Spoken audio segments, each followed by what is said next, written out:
Pode começar, Eduardo. Boa noite, pessoal. Tudo bem? Vamos dar sequência aí à trilha de Data Science, né? Hoje, a primeira aula de Python. Na realidade, a aula estava sendo programada por uma outra pessoa, mas a pessoa teve um probleminha e eu acabei tendo que substituir aí de última hora, tá? Espero conseguir aí corresponder às expectativas de vocês. Bom, meu nome é Eduardo Mendes. É, eu não tinha preparado nenhuma apresentação, até porque eu estava imaginando que a maioria era aluno da Unip e o Danilo acabou de me avisar que não, que tem muita gente de fora.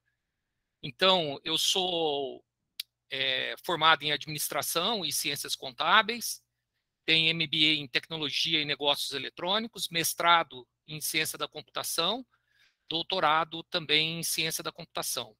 Sou coordenador dos cursos de Administração e Ciências Contábeis da Unip, de São José do Rio Pardo, coordenador dos MBAs, né, também da Unip, sou gestor de tecnologia na Metalúrgica Mococa e professor do MBA de projetos inovadores na Fundace USP de Ribeirão Preto. Bom, foi rapidinho aí, é o que eu me lembro. Bom, vamos lá. A ideia hoje, eu não vou cansá-los muito, né? Porque parece que amanhã também eu vou precisar dar continuidade. Então, a ideia é nós fazermos assim, ó, uma introdução bem tranquila sobre Python. Até eu tenho a oportunidade, até porque eu sou professor da disciplina da onde saiu a trilha de Data Science, e eu tenho a oportunidade de explicar para vocês, né, por que da trilha, o que a gente pretende com a trilha, tá? Então, basicamente, hoje nós vamos falar sobre 4 bloquinhos, né, do conteúdo lá. Nós vamos falar um pouquinho sobre a história do Python, né, da onde que surgiu, muito rápido, né, o que faz um programador Python, né, como que está o mercado. Eu acho que é, a questão do mercado foi uma das principais motivações que nos levou a criar esse projeto, né? As áreas que o programador Python pode atuar e a questão financeira, né? Quanto que ganha, em média, um programador Python? Lembrando que a carreira ela vem lá do júnior, do pleno, do sênior, aí você tem o especialista, mas basicamente a gente está mirando ali a carreira de júnior e até estagiário, tá? Bom, rapidamente, esse projeto ele saiu de uma disciplina, a disciplina chama elaboração e análise de projetos, tá? Essa disciplina, normalmente, nós realizávamos alguns projetos práticos, tipo jantares, para arrecadar recursos, né? E a gente utilizava esses recursos em outras atividades dentro da instituição. Entretanto, com a pandemia, nós ficamos receosos com relação a realizar esses jantares, né? Porque eles possuem um custo muito alto e teoricamente a gente não tem verba nenhuma, né? Todo o dinheiro arrecadado, todo o dinheiro obtido, ele é destinado para execução e o restante para lucro. Então, nós acabamos decidindo, né, fazer essa trilha de Data Science. Mas por que da trilha? Né? Hoje a gente está passando aí por uma demanda gigantesca, astronômica, assustadora, de mão de obra, principalmente na área de tecnologia. E você tem muitas vagas, né, pipocando a quantidade de vagas, eu vou mostrar aí algumas situações para vocês, e pouquíssimas pessoas, né, se qualificando para isso. Tem muita gente fazendo migração de área e assim vai, né? Então, a ideia era nós criarmos o curso e preparar os alunos para essas oportunidades de mercado. A intenção é que no final, né, do curso nós possamos conseguir alguns tech recruiters aí que consigam encaixá-los em algumas vagas aí. A gente pode fazer um teste aí de qualificação para encaixá-los em algumas vagas, né? Eu até vou me atrever porque o Dani, o Daniel Destro, que é do Magazine Luiza, eu vi ele entrando, ele deve estar por aí. Então, depois eu até vou falar para o Dani dar uma força para nós lá no Magazine. Ah, tá lá, ó. Ah, o Dani. Dani, essa aula não é para você, viu? Porque você já tá no outro nível, né, cara? Eu vim prestigiar, dar uma olhada aí. O Edu é fera, eu falei, deixa eu acompanhar, vou ver se eu aprendo um pouco com ele hoje aí. Ah, tá. Essa não valeu, não, hein? Mas, ô Vale, você Dani, vai. com certeza eu vou te usar mais à frente. Aí o Dani também vai ser professor nosso, né? E eu vou precisar da tua ajuda aí para a gente tentar encaixar alguma dessa molecada aí como júnior aí, principalmente no Magazine Luiza, né? Vocês estão aí numa luta tremenda atrás de profissionais, né? Assim, o que eu puder, o que tiver no meu alcance de fazer, acho que as portas estão abertas aqui. O Magazine, ele também tem olhado para essas oportunidades de início de carreira, tanto é que a gente tem dentro de casa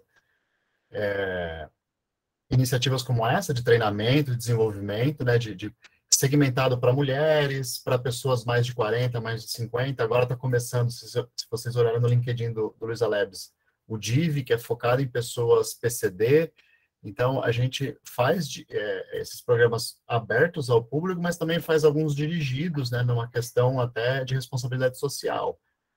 No meu time, eu tenho algumas vagas, inclusive de Python, a gente ainda está buscando um nível mais intermediário, mas volta e meia aparece uma vaga aí de iniciação e a gente olha muito para o mercado, assim, os talentos que a gente pode trazer para dentro de casa e ajudar a desenvolver nesse sentido. Então, o que Show eu de puder bola, Dani. fazer, conte comigo. Não, com certeza, com certeza. O Dani é um amigão aí de muito tempo, né, Dani? A gente trabalhou junto na Discover, né? Agora o Dani tá aqui pertinho, pertinho da gente. Então, vamos lá, pessoal. Bom, a ideia, o primeiro conteúdo aí, extremamente simples, né? Eu não vou perder muito tempo aí falando de história, né? Mas basicamente aí passar a origem do Python, né? Da onde que nasceu o Python e depois a gente dá sequência aí, né? Basicamente, né? O Python ele é uma linguagem de programação. Ele foi criado por esse carinha aí do lado, né? O Guido van Rossum, que a plataforma, a ideia principal dele, quando ele criou essa linguagem, lá na década de 80, foi tornar a programação de computadores para todos, né? Que todos tivessem condições de programar. Por isso que Python ela é considerada uma linguagem extremamente simples, né? Altíssimo nível e extremamente utilizada no mercado. O Dani acabou de falar aí, né? Muita gente acaba utilizando Python nas atividades diárias aí. Eu peguei um slide aí, né, do canal Tech, peguei hoje, né, e aí mostra as principais linguagens de programação, né, o que nós temos aí, aparentemente, né, essa foi uma das pesquisas mais atuais que eu encontrei, é que Python aí está brigando aí entre Python e Java como as principais linguagens de programação do mundo todo, né?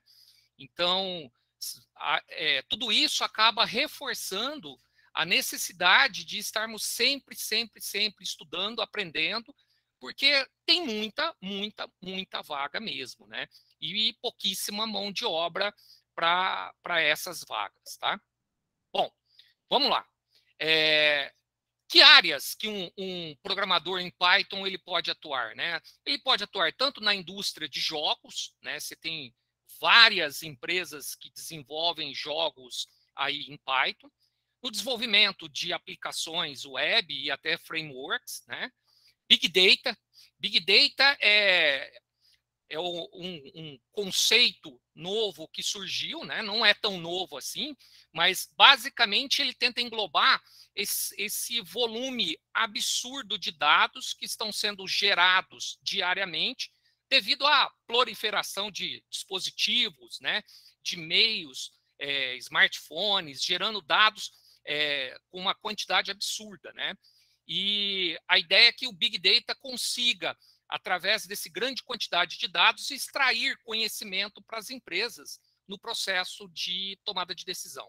Internet das coisas, que basicamente onde a gente consegue visualizar bastante sobre a internet das coisas é na automatização de residências, mas não para aí, vai muito, muito, muito, muito além, tá?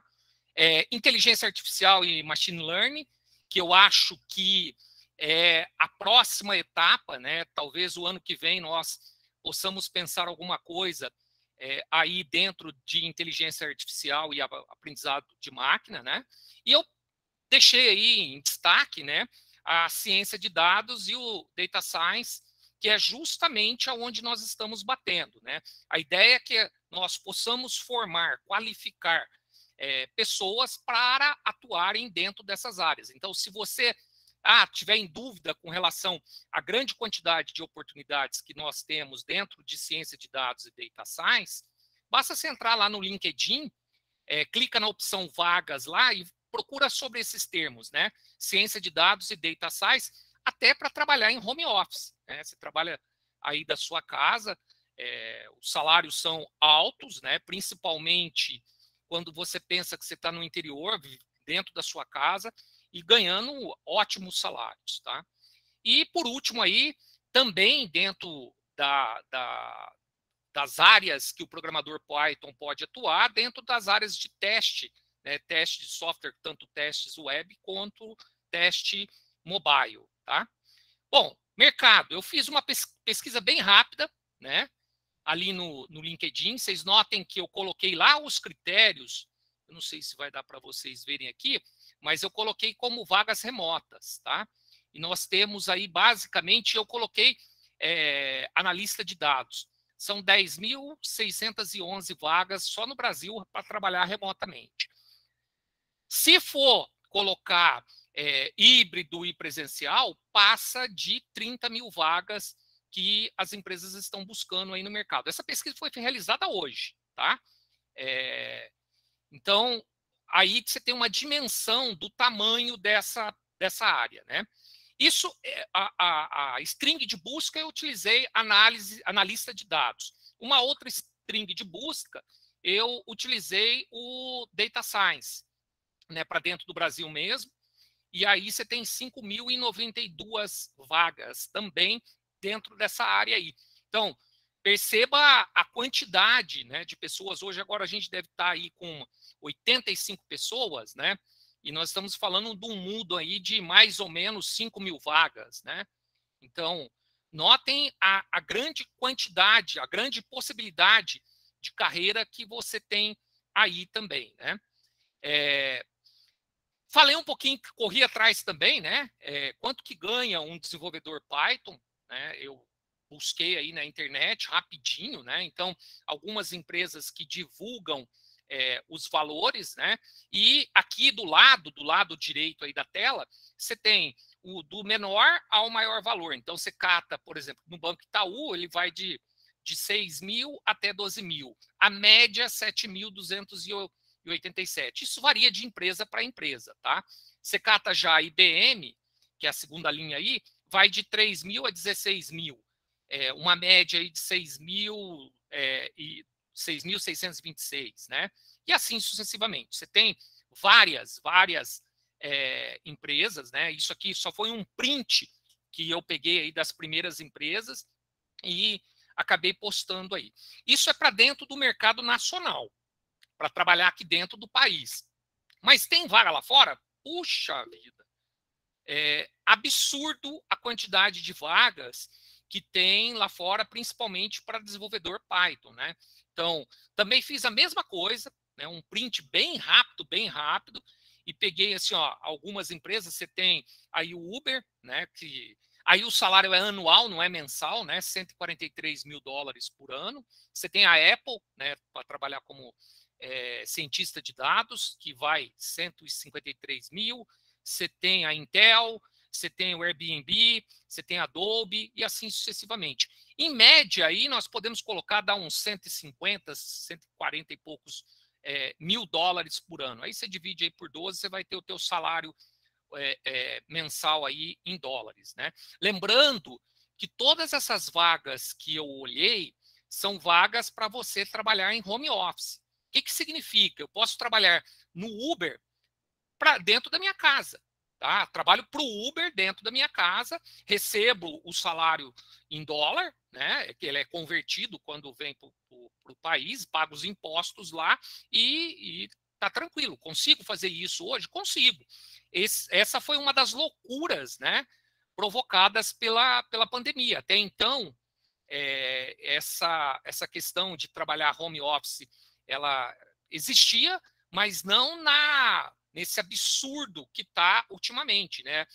Hoje as empresas detectaram que é muito mais fácil você manter o funcionário em casa, uma qualidade de vida extraordinária, não precisa pegar trânsito, está extremamente tranquilo, e você tem um rendimento, né? Algumas pesquisas mostram que tem uma pequena variaçãozinha para menos, mas um rendimento muito próximo. Mas a economia que as empresas acabam conquistando com isso acaba compensando a brincadeira. Tá? E a carreira? Como é que é a carreira de um cara, de uma pessoa, de um profissional que optou aí por aprender Python, né? Você pode começar lá embaixo, lá como estagiário, né? Depois você vem para júnior, né? Então você tem aí as faixas dentro de júnior. Obviamente que no caso nosso aí a gente está vislumbrando alguma coisa aí dentro de júnior ou até mesmo dentro de estagiário. Pelo que eu vi, né? Nós estamos falando aí de salários entre 3 mil a 4 mil. Depois você tem o pleno, né? Você tem as faixas aí dentro do pleno, né? E você tem o sênior, né? E lembrando que aquela faixa de valores, ela compreende esses 3 níveis da carreira. Aí você tem o especialista, aí o master, e vai indo, tá? Mas basicamente esses são os 3 níveis mais adotados pelas empresas, tá? Bom, de introdução ao Python é exatamente isso, tá? Aí agora nós entramos aí numa questão que também não vou perder muito tempo, até porque nós temos muitas ferramentas, muitas IDEs que nós podemos utilizar. IDE é o ambiente de desenvolvimento integrado, é um software que você utiliza para desenvolver em Python, tá? Então, assim, você tem várias ferramentas, eu vou dar um print aí de algumas para vocês conhecerem, mas basicamente você tem no Linux, que já vem instalado o Python, no Mac, que já vem instalado o Python, talvez você só tenha que atualizar a versão. No Windows, você precisa instalar, né? Você não tem outra forma.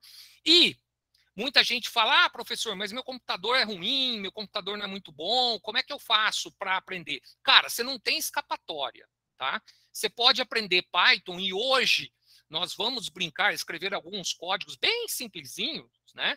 Em ambiente virtual. Hoje eu vou usar, por exemplo, o Google Colab, que você pode acessar da sua casa, até mesmo do seu celular, né? Você não está fazendo nada lá, você entra lá no Google Colab e começa a brincar, escrever alguns códigos de Python, né? E começa a ver já o resultado, né? Como é que isso funciona, né?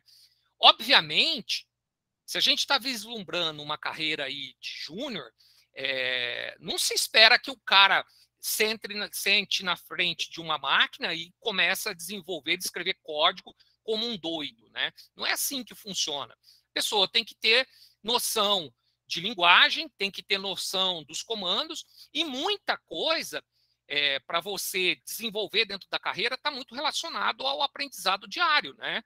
Você está com algum probleminha, você corre lá na documentação do Python, que é vasta, você tem muita documentação aí na internet e vai esclarecer as dúvidas, volta para dentro, resolve, aplica, resolve o problema, vai para a próxima e assim.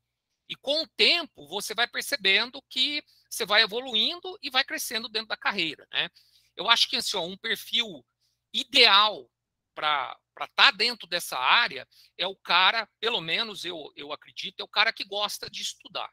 É o cara que gosta de, assim, tive um problema, eu vou resolver. Não é o cara acomodado, não sei como resolvo e cruzo os braços. Não é esse perfil que eu acredito que as empresas buscam. As empresas estão atrás de pessoas que têm uma base, têm um conhecimento básico sobre a linguagem, mas principalmente pessoas que corram atrás, tá? Encontrou algum problema, vou na documentação, leio a documentação, entendi como que resolve, volto para dentro da empresa, resolvi o problema, valido se é isso mesmo e vamos para o próximo, tá? Na minha visão, esse é o perfil, tá? E dentro de IDEs, né, nós temos várias, então eu também dei um print aí, selecionei algumas que são ambientes de desenvolvimento integrado. Então, você tem aí o PyCharm, que eu conheço, o VS Code, que é o Visual Studio Code, que você instala algumas APIs lá e ele também, beleza, né? Também muito utilizado.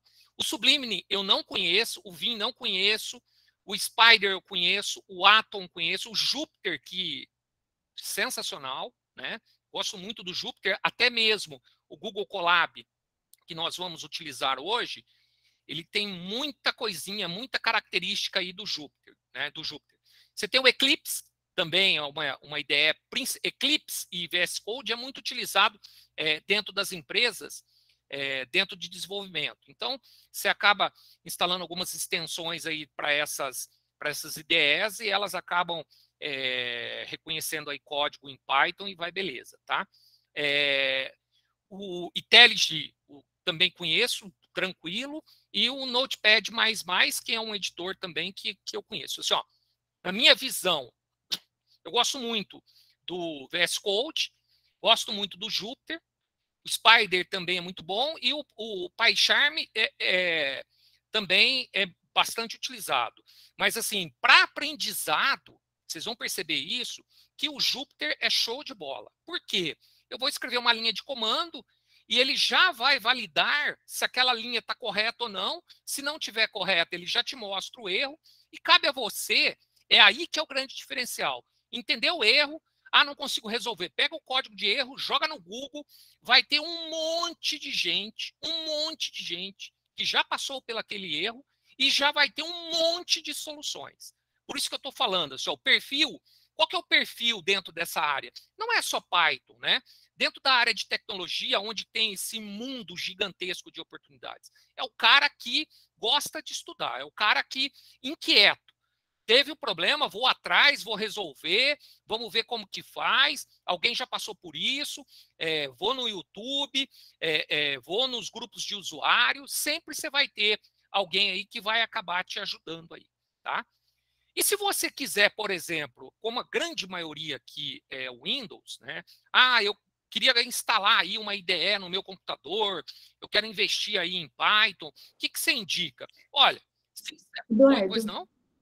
desculpa te interromper, só para confirmar, quais são os 3 principais que você prefere?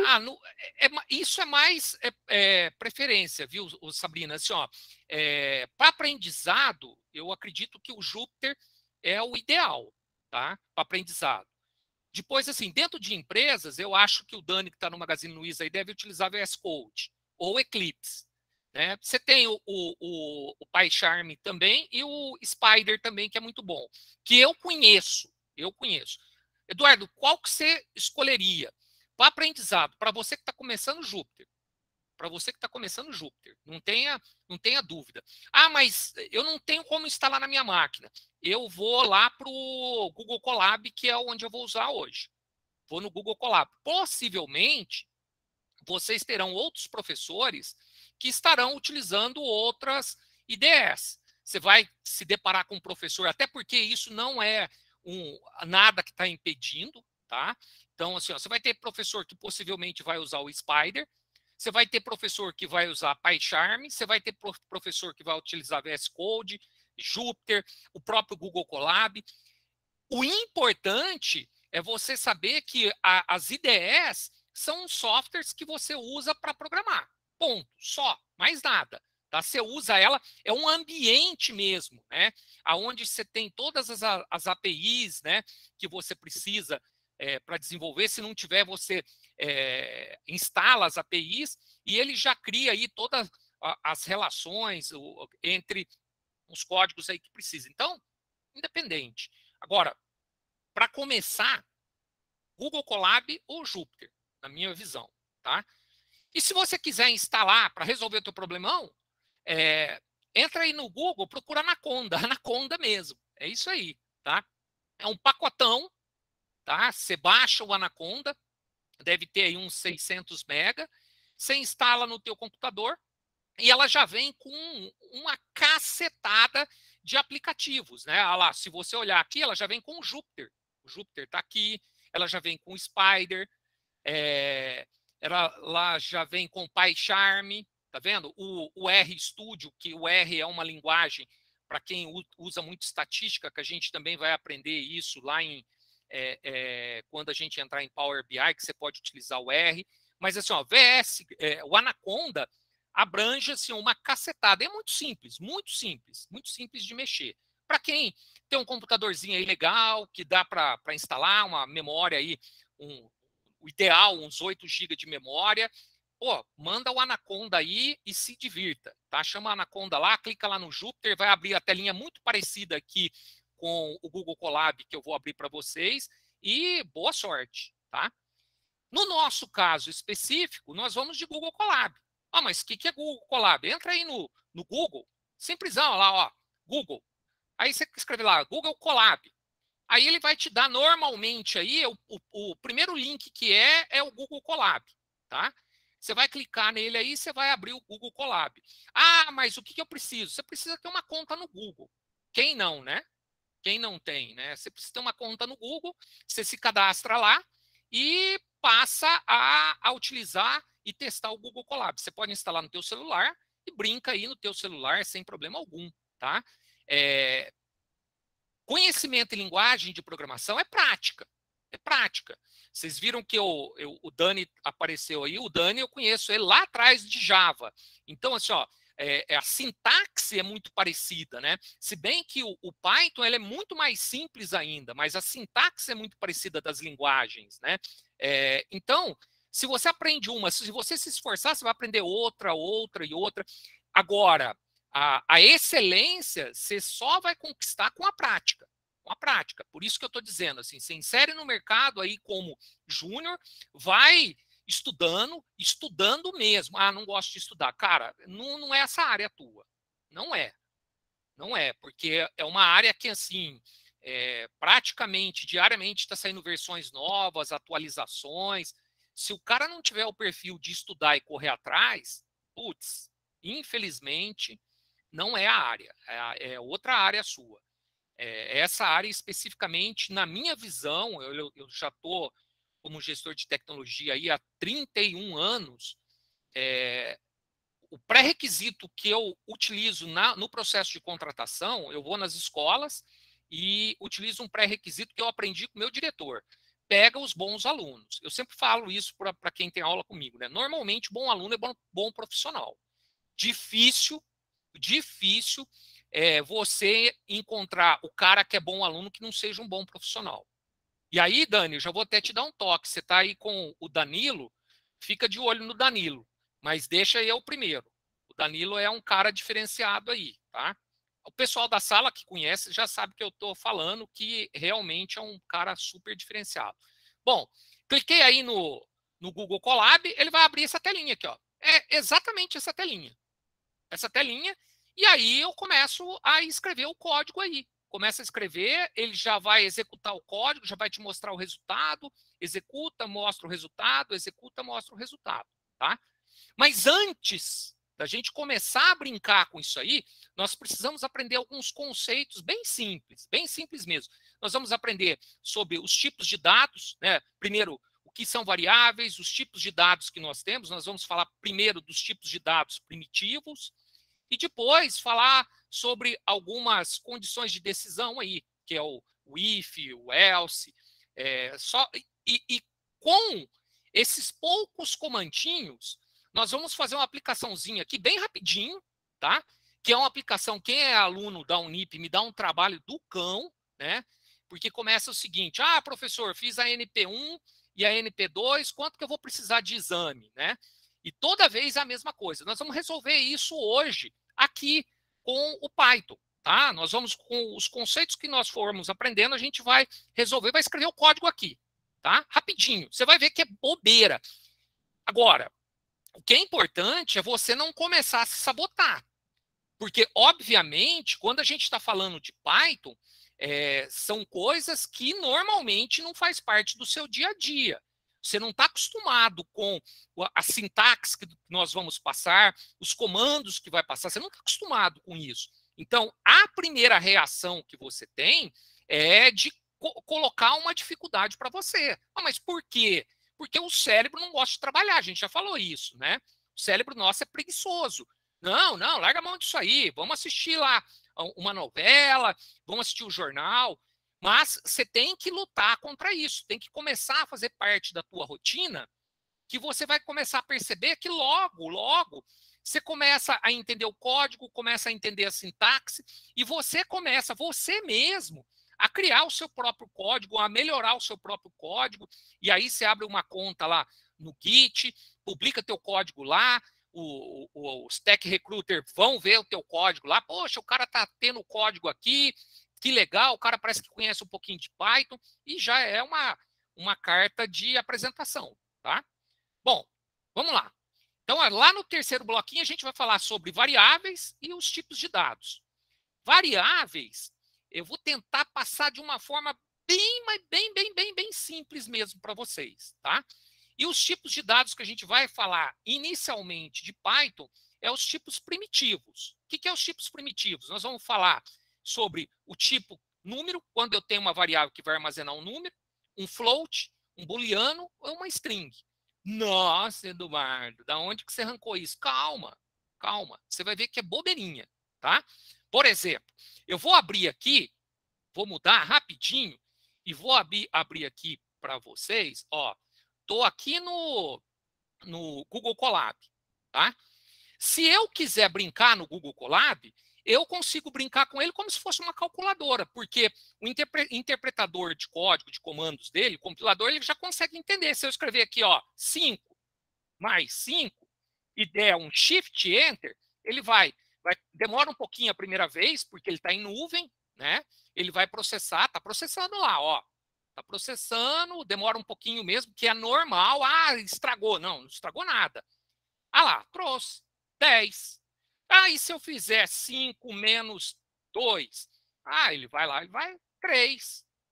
E se eu fizer 5 dividido por 2? Lá, ele vai demorar um pouquinho, 2,5. Pô, mas eu estou dentro do Google Colab. Então, perceba que eu estou escrevendo uma instrução para ele, ó, calcula aí para mim, ó, 5 vezes 15, tá? Agora executa isso para mim. Na calculadora lá, você dá o igual. Aqui eu dou Shift Enter. Já calculou. Mas é isso? Vamos fazer então 5 dividido por 28. Olha que conta doidona. Calcula aí para mim. Aí ele vai lá e calcula. Deu um número aí, loucão aí. Então, eu estou dentro do Google Colab, mas espera lá. Isso é Python? Isso é uma das características do compilador da linguagem, do interpretador da linguagem. Eu consigo fazer isso. Ele recebe isso, ele já sabe lá dentro e ele já faz os cálculos e mostra para você. Mas, obviamente, que isso não resolve o nosso problema. Nós precisamos fazer algo mais sofisticado. Mas como é que a gente vai fazer algo mais sofisticado? A sofisticação, ela vem do momento que a gente consegue armazenar esses valores, né? O 5 mais 5, eu armazeno o 5 num local, armazeno o outro 5 no outro local, que a gente tem isso dentro da nossa calculadora. Aquela calculadorinha que vinha lá com doce. Você digita 5 e manda para a memória. Mais outro 5, manda para a memória. E você calcula 5 mais 5, a memória é 1 e a memória é 2. Mas como é que ele faz isso? Vou voltar aqui para o PowerPoint. Nós vamos lá. Pensa o seguinte. Quando eu falo de memória, nós estamos falando basicamente aí desse arquivinho aí, cheio de gavetinha. Cheio de gavetinha. Cada gavetinha dessa, cada uma delas, ela tem um nome. Então, a gavetinha lá de cima, eu coloquei o nome dela de A, a gavetinha, a segunda, coloquei de B, a terceira de C, a quarta de D. E dentro dessa gavetinha, quando eu abro, eu vou ter um conteúdo lá dentro. O que eu for armazenar lá dentro, por exemplo, se eu armazenar um número, ele é uma variável do tipo numérica. Se eu armazenar 5, ela é numérica. Se eu armazenar 5,28, como ela tem o ponto flutuante, que é o ponto, e ela tem decimais, float, ó o ponto flutuante. Essa variável, ela é um float. Se eu armazenar lá para ela uma condição que a gente chama de true ou false, tá? Uma variável que tem dois estados. Ou ela é verdadeira, true, ou ela é false. Ela é uma booleana, um booleano. Se eu armazenar lá o nome Eduardo Mendes, ela é uma string dentro da gavetinha. Oh, mas o que eu quero dizer? Dentro da gavetinha A, lá dentro, eu posso armazenar Eduardo Mendes. Toda vez que eu falar, me mostra A, ele vai abrir a gavetinha e vai falar Eduardo Mendes. Se eu armazenar lá no B o número 5, e eu falar para ele, o que tem dentro do 5? Ele vai, abre a gavetinha e fala, tem o que tem dentro do B? Ele vai falar, ó, tem o número 5. Então, quando nós falamos de variáveis, nós estamos falando de nomes que nós iremos atribuir a algumas áreas de memória. Nossa senhora, que coisa complexa. É isso aqui, o arquivinho é a área de memória. Cada gavetinha dessa é uma área específica que vai guardar um valor da variável. E aí, conforme eu vou codificando, eu vou abrindo essas gavetinhas e pedindo para utilizar. Porque quando eu volto aqui, ó, vou voltar aqui no código. Ó, eu digitei lá 2 mais 3, deu 5. 6 mais 7, deu 13. Ah, mas eu quero digitar de novo 3. Como eu não armazenei ele numa variável, eu tenho que repetir. Eu tenho que repetir ele. Se ele tivesse numa variável, era só chamar o nome da variável, ele abria a variável lá, a gavetinha, e falava, ó, aqui está o 3, e me dava o 3. Isso é variável. Variável são posições de memória que tem um nome específico. Para que ela serve? Para guardar valores. Então, dentro da memória do computador, eu posso armazenar várias variáveis, várias, e cada variável, ela armazena um tipo específico de valor, que a gente chama de tipo de dado. Ô, louco, Eduardo, agora complicou, mas como assim? Ó, dentro de uma gavetinha, eu vou voltar lá para o Google Colab, ó. Vou voltar lá. Então, eu vou fazer o seguinte, ó. Eu vou pegar a primeira gavetinha, vou falar assim, ó, A é igual. Eu vou colocar na A um número. Eu vou fazer o seguinte, na segunda gavetinha, B é igual. Eu vou colocar aqui dentro do B, eu vou colocar meu nome, Eduardo, vou colocar maiúsculo. Tá? Eu vou colocar dentro da gavetinha C é igual. Vou colocar um número qualquer, 1, 2, 3, 4. Vou colocar um pontinho, né, que é um ponto flutuante. 1, 2, 3, 4, 5, 6. Tá? E vou colocar dentro da gavetinha D, vou colocar um booleano, vou escrever lá, true. Aqui, eu vou dar Shift Enter, pronto, processou. Nossa! Agora, olha que louco. Eu quero saber o que tem na gavetinha A. Eu vou ter uma instrução, uma funçãozinha chamada print. Print é mostre. Mostre para mim o que tem dentro do A. Aí ele vai lá dentro do A, vai abrir a gavetinha, 1. Vê lá, ó. Mostra para mim o que tem dentro do B. Vai ter dentro do B o Eduardo. Ele vem aqui, ó. Vai lá, abre a gavetinha, Eduardo. E tem dentro do C? Print C. Lembrando que o C é maiúsculo, tá? Então, C está lá. Aí, ele cata, vai lá dentro da gavetinha e mostra o número.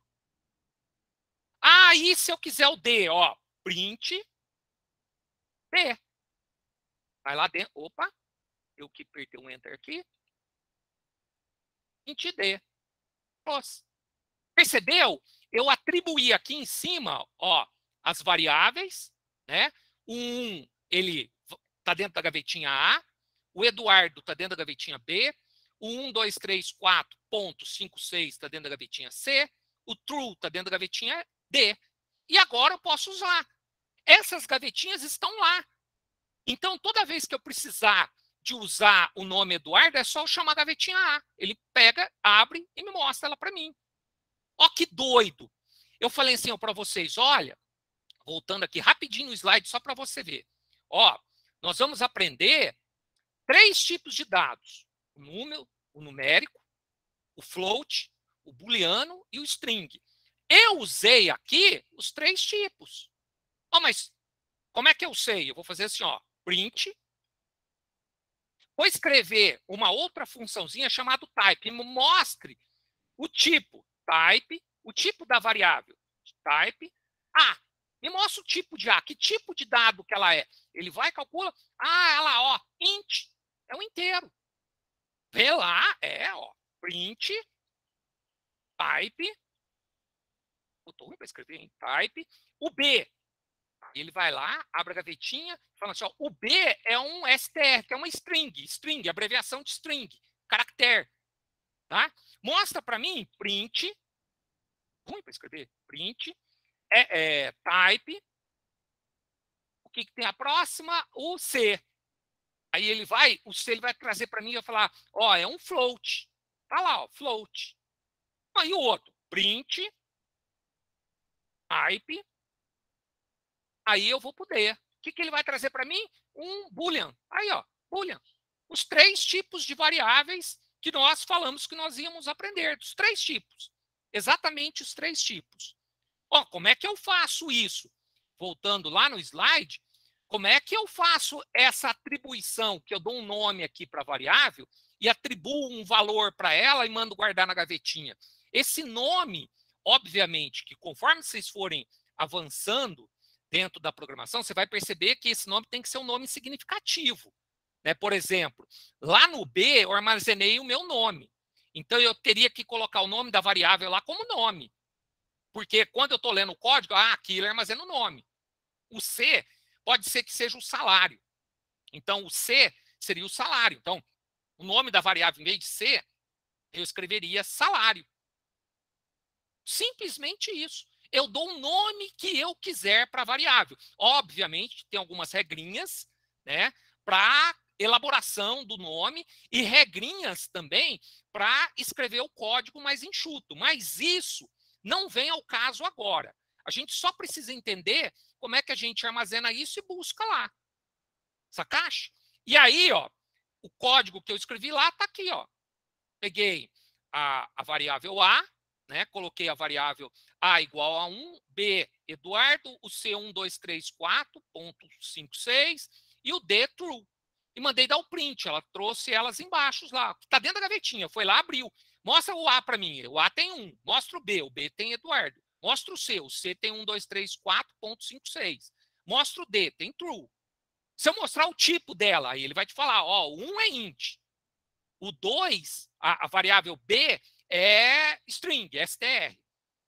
A variável C é float, porque tem um ponto de flutuação, tem casas decimais. A variável D é um booleano.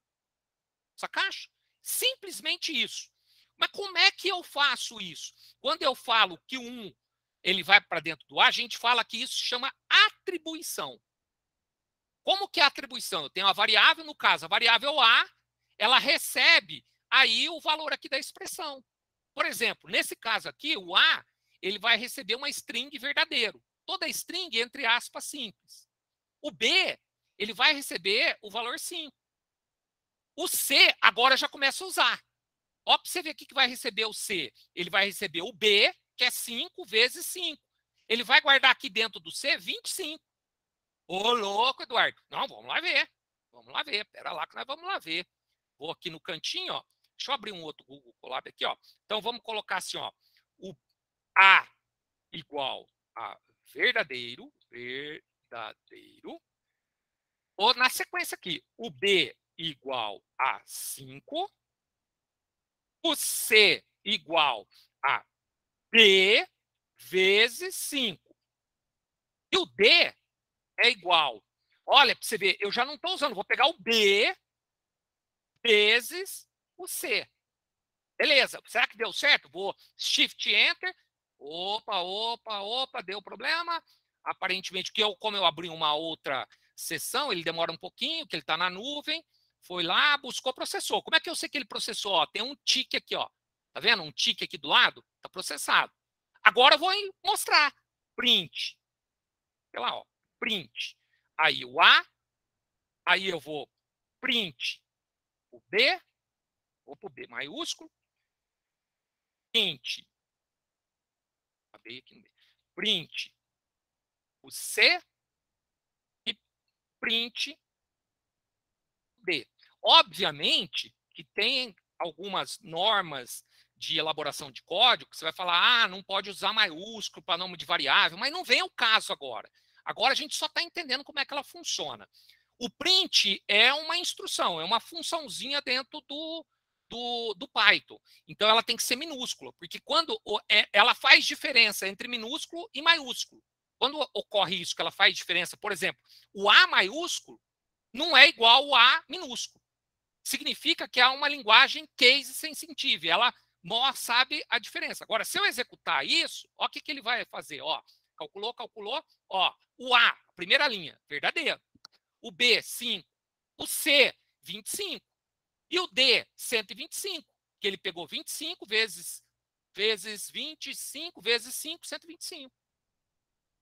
Percebe que eu estou agora pegando as variáveis e eu posso agora mexer com as variáveis.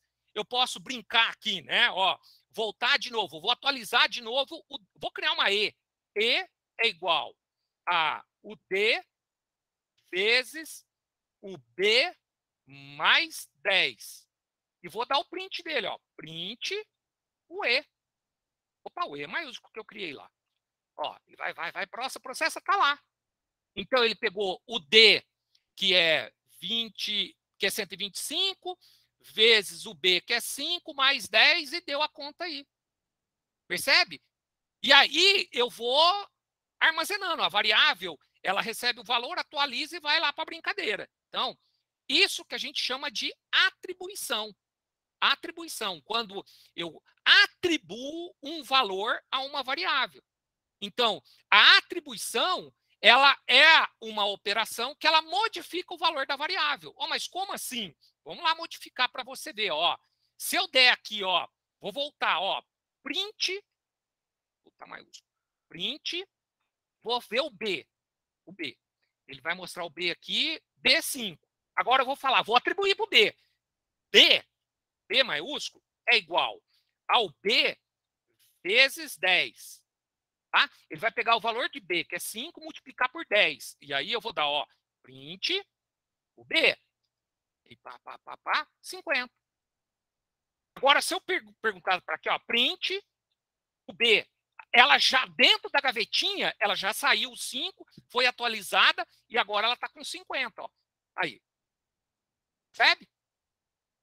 Já modificou completamente a variável aqui. Já foi para B. Então, é isso que eu quero dizer nessa parte aqui. Ó. A atribuição é uma operação que modifica o valor de uma variável. Então, o A está verdadeiro, se eu quiser colocar ele falso, eu coloco A igual a falso. Pronto. Se eu der um print no A, ele vai falar que o A é falso. Beleza? Chique aí? Bom, aqui está o código, eu deixei o código aí, o Danilo vai disponibilizar isso para vocês depois, até para vocês acompanharem. Bem simples, né? Coloquei lá dentro do Google Colab, você pode escrever até para você ir se acostumando com a sintaxe. Né? Você vai escrevendo, vai vendo como é que ele funciona para você aprendendo, tá? E aí, nós entramos aqui nos tipos de dados, que eu já coloquei, né? Os principais tipos de variáveis em Python são os primitivos, é o string, que é o str, o inteiro, o float e o booleano. Nós temos os tipos não primitivos, que não é agora, tá? Mas nós vamos ver que a gente pode criar uma lista, mas isso mais à frente, não é agora, não precisa se preocupar agora. Nós vamos criar tupla, nós vamos criar dicionário, mas isso não é agora. Lá na frente, você vai ver que é possível criar outros tipos de variáveis, tá? Aqui, mesma coisa. Eu dou um exemplo de como a gente fez isso, que mostra os tipos lá, para vocês acompanharem, tá? E nós começamos agora falando sobre a grande sacada desses tipos de dados. Por que eu crio esses tipos de dados e armazeno lá na memória com o nome de uma variável? Porque a razão de um programa existir, de um código existir, é justamente a manipulação desses dados. Como assim? O que você está falando de manipulação? Estou falando aqui, ó. Eu peguei o B e falei, o B é igual ao B vezes 10. E mostra o conteúdo do B. Abre a gavetinha lá e me mostra quanto que está. 50. Pô, mas não era 5? Era. Só que eu já manipulei ele. Agora ele está 50. Então, agora, daqui para frente, se eu for usar o B, ele não é mais 5, agora ele é 10, ele é 50. Então, a grande sacada dentro das funções de um programa é justamente manipular esses dados. Por exemplo, ó que doido. Ó, vamos supor que eu vou criar aqui uma variável, deixa eu subir a telinha aqui, para ficar mais fácil para vocês verem. Ó, eu vou criar uma variável aqui, salário. É igual, vou criar ele 1, 2, 3, 4, ponto 5, 6. Tá? Essa variável salário, vou dar o print nela aqui, ó. Print salário. Ela vai mostrar para mim 1, 2, 3, 4, 5, 6. Beleza? Aí, o diretor da empresa chega e fala assim, ó, eu quero saber se a gente der um aumento de 10% no salário do fulano, para quanto que vai o salário dele? Então, a gente pode fazer assim, ó, salário, vou atribuir de novo, é igual ao salário vezes 1,23%. Vai estar com inflação. Tá? E eu vou dar o print. Print no salário. Quero saber quanto está o salário. Vai para quanto o salário do cara? Ele vai.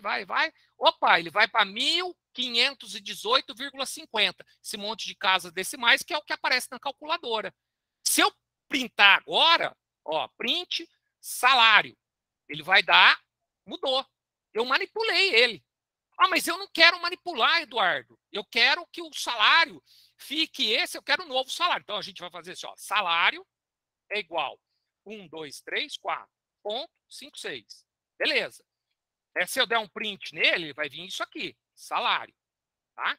Beleza. Vai vir lá, ó, beleza. Agora eu vou criar salário novo. É igual ao salário vezes 1, que é o percentual, ponto 26, 23%. E vou dar print salário novo. Perceba que eu abri agora mais uma gavetinha, uma que tem um salário e agora com o salário novo. E agora eu vou mandar, mostra para mim o que tem dela. Tá lá, ó.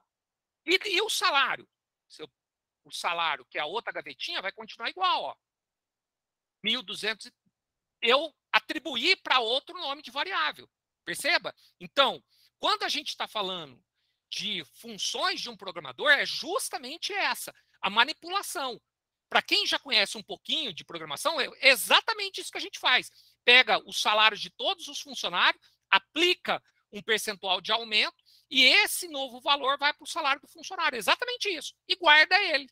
Só que, em vez de eu guardar numa memória volátil, o que é uma memória volátil? A memória RAM. A hora que eu desligo, perdeu tudo. Eu armazeno ele dentro de um banco de dados.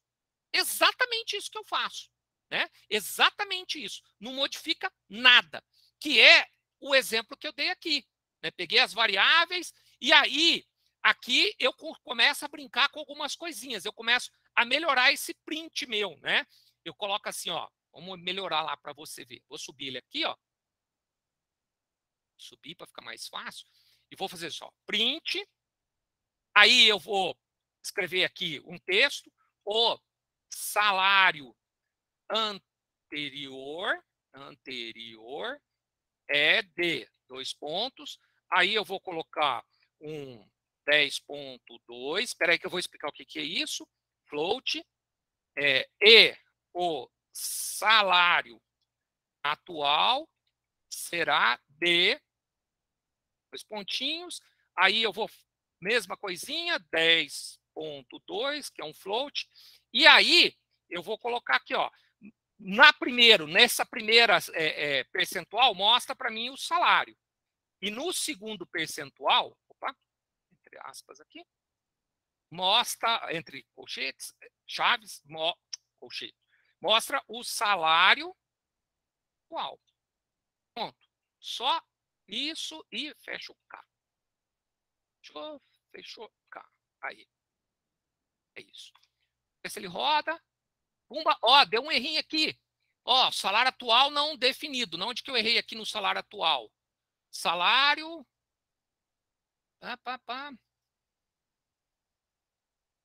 Salário. Acho que você usou ponto em vez de underline. Ah, não. Salário novo. Ah, desculpa. É salário novo. Desculpa. Errei o nome, é isso aí. Aí, ele mostrou. Ó, o salário anterior é de 1.234,56. O que ele faz aqui? Esse percentual 10,2, ele fala assim, ó, converte para mim o float com 10 dígitos, sendo 2 decimais, em vez de ser aquele número gigantesco, tá? E o salário atual será de 1.518,51. Pronto. Exatamente isso. E aí eu começo a melhorar essa brincadeira aqui.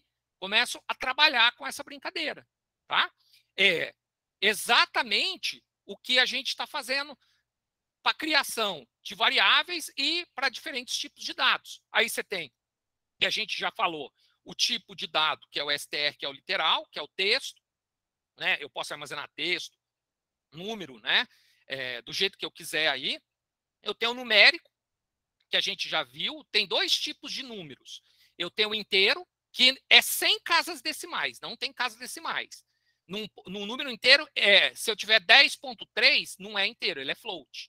Por quê? Porque o ponto é um ponto flutuante. Então, o número eu posso armazenar como inteiro ou como float. E, por último, o booleano, que eu posso armazenar ele como verdadeiro ou como falso. Exatamente isso, tá? E aí o código que a gente brincou aqui, que eu mostrei os tipos, só para você ver como é muito simples. Agora vamos fazer com tudo isso que nós aprendemos. Ó, nós aprendemos o print, nós aprendemos tipos de dados, o inteiro, o float, o string, que é o str, e o booleano, tá? O que mais? E algumas continhas. Agora, vamos fazer uma brincadeira, que é esse cálculo aqui, ó, para calcular a média. Lembra? Vocês ficam me enchendo os piguados. Mas como é que calcula a média? Ó, você pega a nota NP1 mais a NP2, divide por 2. Ó, dá para fazer isso com o que a gente aprendeu? Dá. Quer ver? Vamos lá, ó. Vou subir aqui, ó. Vamos colocar assim, ó. NP1, que é a variável que vai conter o valor da NP1, vou colocar o valor da NP1, 6, tá? Vou colocar tudo inteiro. A NP2 igual a, que é a média, né? 7, beleza? E vou falar assim, ó, a média é igual, igual NP1 mais NP2, fecha o parêntese, dividido por 2. Beleza. Vamos ver se ele vai dar problema. Rodou. Beleza. Aí deu certo. Agora eu quero que ele me mostre para mim. Então, é só print. Aí eu quero que ele coloque a média do aluno é. Aí eu vou colocar um percentual, vou colocar assim, ó, 5,2, que eu quero com 5 dígitos, 2 decimais, tá? E ele é um float, porque aqui vai dar um valor float mesmo. E aqui eu vou querer que ele mostre para mim a média. Só, mais nada. Eduardo, isso vai funcionar? Vamos ver. Olha lá, ó. Ó que bonito. Ó, a NP1 é 6, a NP2 é 7, a média é a NP1 mais a NP2 dividido por 2, e a média do aluno é 6,5. Ó que doido. Oh, mas isso dá certo aí? Acabou de dar. Acabamos de fazer a média. Você está louco? Não. Fizemos a média aí do aluno. Aí eu quero mudar. Por exemplo, a NP1, ela... Vamos alterar ele aqui, não vou escrever embaixo. Não, a NP1 é 8 e a NP2 é 5. Né? Vamos calcular. Agora vamos mostrar qual que é a média. Calculou. Opa, deu 6,5 de novo? Vamos voltar ela aqui. Ó. Vamos voltar ela para 9. Calculo K. 8,5. Vamos colocar na média da sala, que é normal, né? 4 e 5. Aí, rodo lá. Opa, 4,5. Que é a média e a realidade de muitos aí, né? Sacaste? Extremamente simples. Extremamente simples.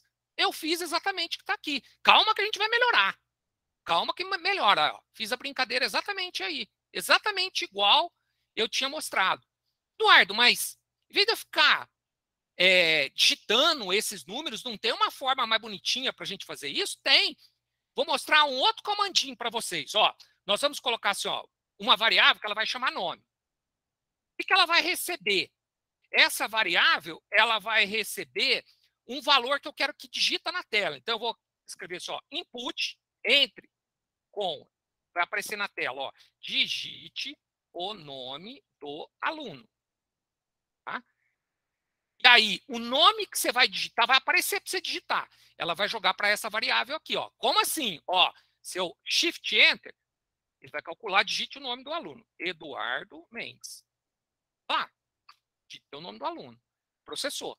Dentro da variável nome está Eduardo Mendes. Agora eu vou calcular NP1. NP1. Tá? Só que eu vou só colocar aqui, eu quero que a NP1 ela seja um inteiro. Então, ó, faz inteiro. E eu quero pedir na tela também. Input, digite a nota da NP1. 2 pontos. Aí a nota da NP1 vai lá para essa daqui, ó. NP1, ele vai pedir, digite. Então, quero 6, 8. Beleza?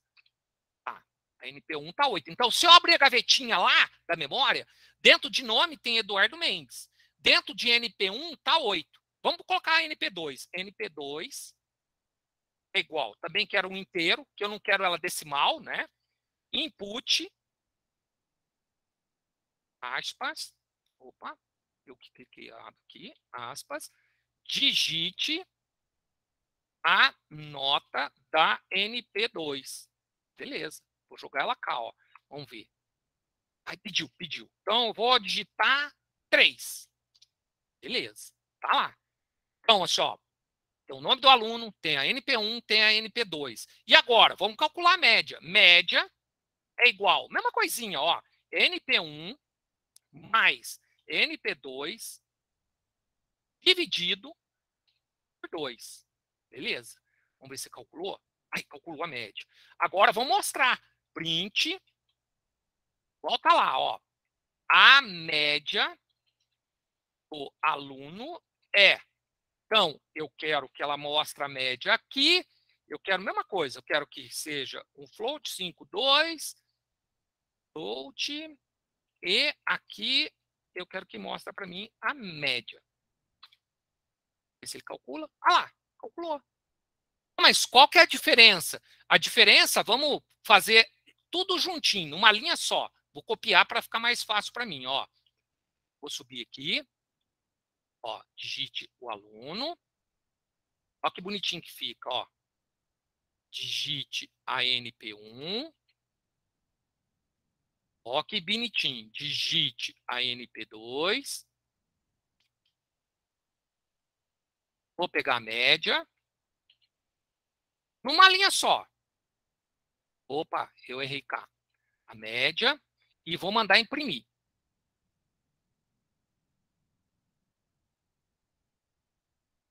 Beleza. Deixa eu apagar cá. Aí, agora eu vou executar. Digite o nome do aluno. Tá lá. Eduardo. Beleza. Agora, NP1, como é eu, é 9. A NP2, como é eu, é 10.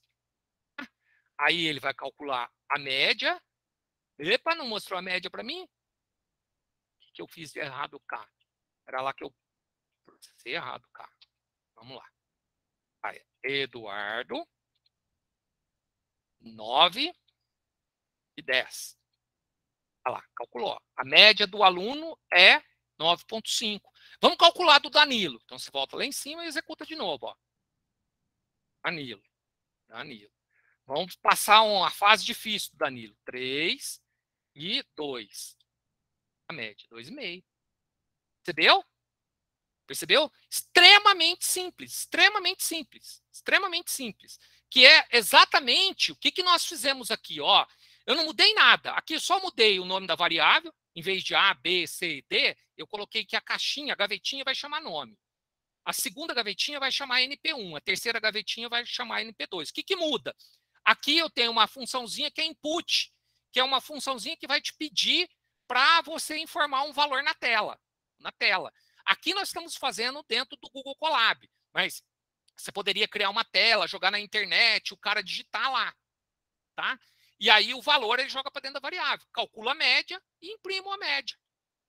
Imprimo a média do aluno. E mostrei. posso fazer isso várias vezes, tá? Com os pouquinhos comandos que nós fizemos, tá? Calculei a média, ó, melhorei ele aí, tá aí bonitinho, tá? Aqui eu até coloquei com float, né? Vamos mudar ele lá para float, que fica mais bonitinho, ó. Eu vou mudar aqui, em vez de inteiro, quero que ele coloque float. Aqui aí eu vou poder colocar com casas decimais, ó. Float, tá? Vou rodar, ó. Eduardo. Então, 7,5 e 8,3. Beleza, vamos ver. Calcula a média lá, 7,9. Acha? Ah, mas por que agora com o float? Com o float ele me permite colocar casas decimais. Com o inteiro é só um número. Não posso colocar casas decimais. E funcionou. Mesma coisinha. Ó, aí eu faço a brincadeira e mostrou. Mostrou o que a gente precisava aí. Aí, se eu quiser mexer, tem jeito de eu mexer mais alguma coisinha aí, Eduardo? Tem. Ô Danilo, tá dentro do horário aí ainda ou não? O Eduardo, deu 1h07 até agora. Quanto tempo é? A gente tá fazendo com 1 hora e pouquinho. Ah, então qualquer coisa a gente dá sequência amanhã, que aí eu ia mostrar as estruturas lógicas e condicionais. Porque eu vou pegar a nota e vou querer... Deixa eu fazer rapidamente aqui, ó. O que eu vou fazer é o seguinte, ó. Eu vou pegar a nota e vou fazer o seguinte, ó. If é uma condição. Isso nós vamos fazer amanhã, tá? A média é igual a 10. Aí, if é uma condição. Eu quero que ele fale assim, se a média é 10, eu quero que ele imprima para mim. Print. A média deu 10. Aluno fora de série. Tá? Beleza? Aí, eu quero fazer uma outra condição. Aí, else if a média é menor ou igual a 9. And a média. Isso a gente vai ver amanhã. Maior ou igual a 7. Aí eu vou mostrar para ele, ó, print. Você está aprovado. Tá? É isso que eu vou. E mais uma. Else if. Estou só arrumando a condição. Né? A média é menor ou igual, menor que 7. Menor que 7. E a média maior ou igual a 3. Aí eu quero que ele imprima, ó, print. Você terá que fazer exame. Tá? E, por último, se não deu nada, else, eu quero que ele imprima print. Você é um jacu. Beleza? Vamos ver se vai rodar? Vamos ver. Aqui eu já peguei a média, deu lá 9. Se eu rodar lá, vamos ver se ele deu um errinho aqui no... Ah, desculpa, tem esse pontinho cá. Olha lá. Então, a média que eu tô é 7. Agora, se eu voltar lá em cima, ó, eu vou mexer a média. Tá? Vou, Eduardo. Não, Eduardo não. Danilo. Não. Duda. Aí, 2 e 1. Tá? Beleza. O que ele vai imprimir? Ó, 1,5. Aí ele vai imprimir lá embaixo. Você é um jacu. Percebeu? O que eu fiz aqui? Aqui, baseado nos valores que estão na memória, eu usei esses valores e tomo algumas decisões. Eu começo a tomar decisões. Começo a tornar o código inteligente. Inteligente. Por exemplo, nessa brincadeira aqui, ó, óbvio que a gente vai voltar amanhã. Mas a pergunta que você sempre me faz é o seguinte, ó, vou mandar ele mostrar aqui, ó. Vou calcular aqui, ó. Nota, exame é igual a 10 menos a média. Tá? Print.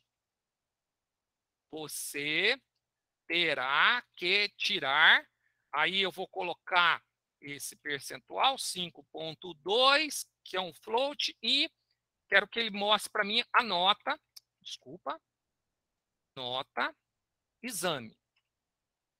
Exame. Beleza. Vamos voltar aqui, só para rodar ele aqui de novo. Vamos na Duda de novo. Aí ele vai mostrar 4, 5. A média deu 4,5. Agora eu vou rodar aqui no pontinho de decisão. Tá lá, ó. Você terá que fazer exame. Você terá que tirar 5,5 de exame. É a pergunta que vocês me fazem o semestre inteirinho. Eu não aguento isso. Tá aí, tá respondido. Então, amanhã nós vamos exatamente falar sobre como que eu crio esses pontos de decisões, que é justamente o que está aqui, ó, estruturas lógicas e condicionais. Como é que eu uso essas estruturas para usar os valores que estão na memória e tornar o código inteligente, para que o código utilize esses dados, avalie os dados e tome decisões com esses dados. Imagine isso, eu estou escrevendo aqui num código, aqui no Google Colab, mas eu poderia colocar isso numa telinha de celular, você vai lá, digite seu nome, você digitava o teu nome, digita a NP1, pá, digita a NP2, pá, calcula a média e já dou a informação para você, pá, tumba. Caiu lá a informação, se você está de exame, quanto que você vai precisar para tirar de exame. Essa caixa? Esse é o quarto bloquinho que nós vamos trabalhar amanhã. Extremamente simples. Tudo bem? Beleza aí, gente? Ó, então amanhã a gente entra aí nessas estruturas lógicas e condicionais. Beleza, Danilo? Certinho. Se alguém tiver alguma dúvida, quiser mandar aí, eu abro o microfone. Na verdade, parabenizar pela aula, porque foi excelente, muito boa. Que bom. Obrigado, viu, Deise? Simples, né? Bem simples, né? Muito facinho.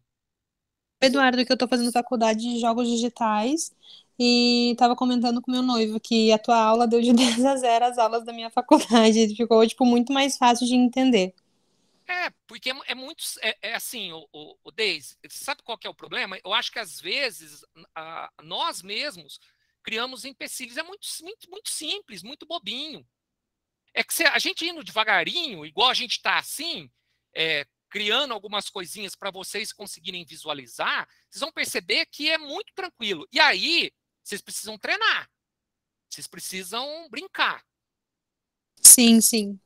Se não treinar, não funciona, não adianta. Esquece tudo. Esquece tudo. Alguém mais, gente? Tô disponível. Amanhã a gente vai falar sobre as estruturas lógicas, tá, e condicionais. A gente vai ver que a gente vai tornar esse código muito mais lógico e nós vamos construir uma calculadora. Nós vamos fazer uma calculadora aqui juntos. Vamos escrevendo e vamos fazendo. Ô, Eduardo, Oi, pois tem só uma dúvida de, tipo, até onde que a gente vai conseguir chegar nessa parte de Python? Ó, a ideia do Python, o cronograma que nós criamos, o Wagner, é para o Python. Agora nós estamos no básico, nós vamos para o intermediário e vamos chegar até o avançado. Tá? Nós vamos até lá no Python avançado. Então, o que é importante é que vocês, assim, vão revisando as aulas, vão testando, né? Agora vocês têm um Google Colab aí muito simplesinho, vocês entram, vão testando amanhã para que vocês cheguem nas próximas aulas com o conhecimento anterior já dominado, porque vocês vão perceber que amanhã a gente vai falar um pouquinho de if, else, if. Depois a gente vai falar sobre as instruções para criar laços, que é o while, que é o loop. Então, vai aumentando só os códigos, mas é muito simples, muito simples. Mais alguém aí, gente? Você tem no chat aqui qual a vantagem do Python sobre o SQL. Não, o SQL é Structured Query Language. O SQL é para você extrair dados do banco de dados. SQL é uma linguagem para você extrair os dados que estão armazenados no banco de dados, tá? Para você consultar, para você alterar os dados lá do banco. Aqui eu não estou armazenando nada em banco. Eu estou armazenando na memória volátil, que é a memória RAM. A hora que eu desligar o computador, eu perdi tudo. Se eu for começar amanhã, eu tenho que reescrever todo o código, ou eu gravo o código e executo ele novamente para carregar na memória. Agora, o SQL não, ele já está lá dentro do banco. O banco, o SQL Server, um Oracle, um MySQL, um Postgre, qualquer banco que você quiser ir. São coisas diferentes. Tem mais aí, Danilo? Acho que não, tá tranquilo. Beleza? O que eu faço agora? Posso sair? Vocês dão sequência aí? Pode sim, agora a gente vai enviar o formulário com as questõezinhas para eles. Tá. Então, beleza. Pessoal, obrigado, tá? Espero encontrá-los vocês amanhã. E amanhã a gente dá sequência aí, falando sobre essas estruturas lógicas e condicionais, tá? Valeu. Até amanhã. Brigadão. Tchau, tchau. Até amanhã. Tchau, tchau.